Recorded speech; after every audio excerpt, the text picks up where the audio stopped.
வாழ்க வளத்துடன் அனைவருக்கும் அன்பு வணக்கம். எல்லாம் வல்ல இறைவனின் திருவடிகளை போற்றிப் பணிந்தும், யாதும் ஊரே யாவரும் கேளிர் தீதும் நன்றும் பிறர் தர வாரா என்கின்ற கணியன் பூங்குன்றனாரின் நிறைமொழியோடும் இன்றைய சிந்தனை பதிவினை வழங்குகின்றேன். வைகறை வைரங்களில் இன்று நாம் காணவிருக்கும் வைரச் செய்தி மாங்கனி திருவிழா பகுதி 5 மற்றும் நிறைவு பகுதி. சற்றும் எதிர்பாராத தருணத்தில் பரமதத்தன் புனிதவதியாரின் புனித பாதங்களில் வீழ்ந்து வணங்கியவுடன் புனிதவதியார் அஞ்சி விலகுகின்றார். சுற்றத்தாரும் என்ன செய்வது என்று அறியாமல் திகைப்புடன் நின்றிருந்தனர். தனக்கு நேர்ந்திருக்கும் இல்லற துயரங்களையும் பொருந்தா சூழலையும் அம்மையப்பரின் திருவடிகளில் சமர்ப்பித்து சிவத்தை நினைந்து மனமுருகினார் புனிதவதியார். தான் உயிர் நாயகனும் ஒப்பிலா தலைவனும் ஆன சிவபெருமானை சிந்தை முழுதும் நிறைத்து பின்வருமாறு இறைஞ்சுகின்றார் புனிதவதி. பெருமானே, எனக்கு நீ அளித்த இந்த இளமையும் வனப்பும் கணவனுக்கே என்று இதுகாரும் வாழ்ந்திருந்தேன். தற்போது அக்கணவனை என்னை விட்டு நீங்கிய பிறகு இந்த இளமையும் வனப்பும் எனக்கெதற்கு தேவையில்லை. என்னுடைய இளமை தோற்றத்தையும் தசைப்பொதியான உடலையும் நீக்கி நின்னையே நினைந்துருகும் பேய் உருவம் தந்தரல்க என்று சிவபெருமானிடம் முறையிட்டார் புனிதவதி. புனிதவதியாரின் அப்பழுக்கற்ற அன்பினை நோக்கிய சிவபெருமான் புனிதவதியாரின் தசை உடம்பை உடனே மறையச் செய்து எலும்புகள் மட்டுமே எஞ்சியிருக்கும் பேய் உருவினை தந்தருளினார். புனிதவதியாரின் அழகிய இளமை கோலம் மறைந்து பேய் உரு தோன்றியவுடன் சுற்றியிருந்த உலகியல் உறவினர்கள் அனைவரும் அச்சமடைந்து நாலாபுறமும் சிதறி ஓடினர். பேய் உருவினை வேண்டி பெற்ற புனிதவதியார் இனி நமக்கு உள்ள ஒரே உண்மை உறவு சிவம் மட்டுமே என்று உணர்ந்து சிவபெருமான் மீது பாடிய முதல் பதிகம்தான் அற்புத திருவந்தாதி என்ற பதிக பாடல்கள்.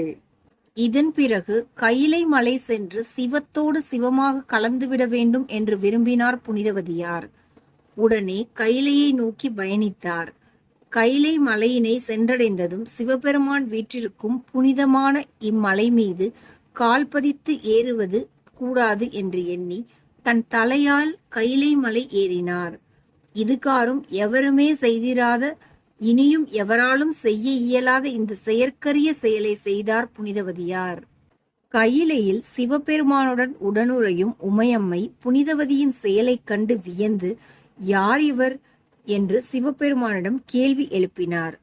நம்மீது கொண்ட அப்பழுக்கற்ற அன்பின் காரணமாக தலையால் மலையேறி வரும் இவள் நம்மை பேணும் அம்மைக்கான் என்று உமையம்மைக்கு பதில் கூறினார்.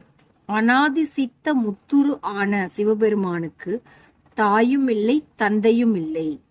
பிறவா யாக்கை பெரியோன் ஆன சிவபெருமானே புனிதவதியை அம்மையே என்று அழைத்திருக்கின்றார் என்றால் புனிதவதியாரின் சிறப்பு எத்தகையது என்று எண்ணி பாருங்கள். சிவபெருமான் புனிதவதியாரை அம்மையே என்று அழைத்தாலும் புனிதவதி சிவபெருமானை அப்பா என்று அழைக்கின்றார். அதாவது புனிதவதி தன்னை சிவபெருமானின் மகளாகவே பாவித்து இருக்கின்றார் என்று புரிந்து கொள்ள வேண்டும். சிவபெருமான் அம்மையே என்று அழைத்தவுடன் புனிதவதியார் மகனே என்று கூறாமல் அப்பா என்று கூறியதன் மூலம் ஒரு உண்மை புலப்படுகின்றது. அதாவது சிவபெருமான் அம்மையே என்று கூறியது தாய் என்ற பொருளில் அல்ல, என் செல்ல மகளே என்ற அர்த்தத்தில் என்று புரிந்து கொள்ள வேண்டும். இதனை முறையாக புரிந்து கொள்ளாத சிலர் சிவபெருமான் புனிதவதியாரை தாயே என்று அழைத்ததாக விளக்கம் கூறுகின்றார்கள். இவ்விளக்கம் நயமாக இருந்தாலும் பொருத்தமான விளக்கமாக இல்லை என்று புரிந்து கொள்ளுங்கள். சிவபெருமான் புனிதவதியாரை அம்மையே என்று அழைத்தபடியால் புனிதவதி என்ற பெயர் மறைந்து அம்மையார் என்று பெயர் மாறியது. மிகச் சரியாக அடையாளப்படுத்த வேண்டும் என்பதற்காக காரைக்கால் என்ற ஊரின் பெயரை இணைத்து காரைக்கால் அம்மையார் என்று கூறி வருகின்றோம். தலையாலே கையிலை மலையேறி வந்த தலைமகளை, தமிழ் மகளை வரவேற்று அரவணைக்கின்றார் அம்மையப்பர். ஈசன் புனிதவதியாரை நோக்கி, அம்மையே, நீ நம்பால் கொண்ட அன்பிற்கு அளவே இல்லை. செயற்கரிய செயல்களை செய்த உமக்கு வரம் தர விரும்புகின்றோம். நீ விரும்பியதை கேள் என்கின்றார். புனிதவதியார் இடத்தில் நாம் இருந்திருந்தால் என்னென்னவெல்லாம் கேட்டிருப்போம் என்று சிறிது கற்பனை செய்து பாருங்கள். ஆனால் நிபந்தனையற்ற தூய அன்பு கொண்ட புனிதவதி ஈசனிடம் வைத்த முறையீடு முற்றிலும் வித்தியாசமானது. காரைக்கால் அம்மையார் அம்மையப்பரிடம் வைத்த முறையீடு என்னவென்று விளக்கும் ஒரு அற்புதமான பாடலை நாளைய பதிவில் கூறி தொடர் பதிவுகளை நிறைவு செய்யலாம் என்று கருதுகின்றேன்.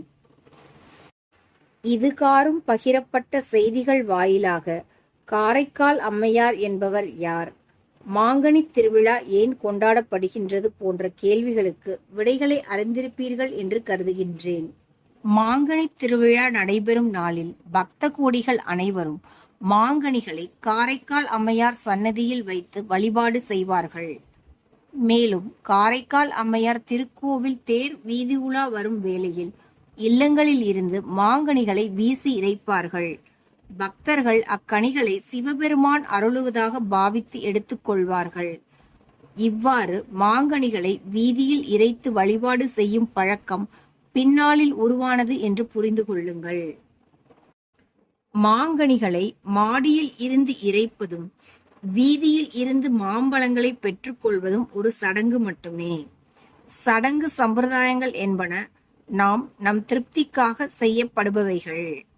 இவைகளால் நமக்கு எந்த லாபமும் இல்லை. இதற்கு மாறாக காரைக்கால் அம்மையாரின் சீரிய சிவபக்தியையும் சிவ சிந்தனைகளையும் நம் மனதில் பதிய வைக்க வேண்டும்.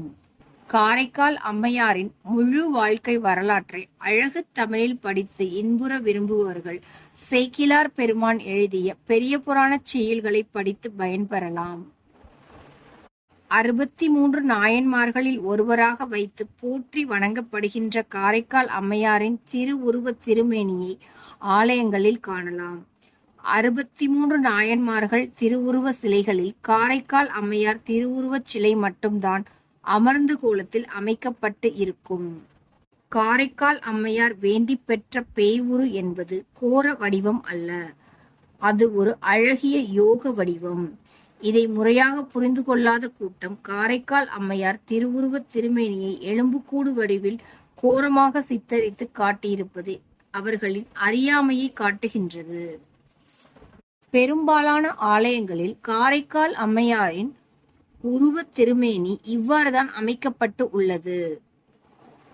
பேய் உரு அல்லது பேய் வடிவம் என்பதற்கு நாம் புரிந்து வைத்திருக்கும் கற்பனை உருவத்தை காரைக்கால் அம்மையாருக்கு வழங்கி வழிபடுதல் தவறு என்று புரிந்து கொள்ளுங்கள்.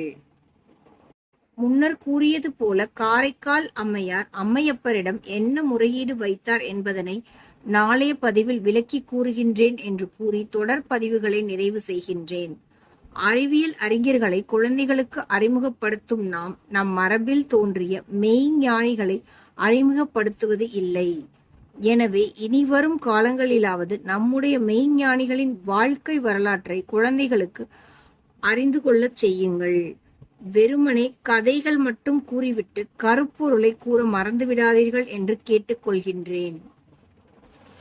எல்லா உயிர்களும் இன்புற்றிருக்க நினைப்பதுவே அல்லாமல் வேறொன்றறியேன் பராபரமே என்கின்ற தாயுமான சுவாமிகளின் நிறைமொழியோடு இன்றைய நாள் பதிவினை நிறைவு செய்கின்றேன். அனைவருக்கும் நன்றி, வணக்கம், வாழ்க வளத்துடன்.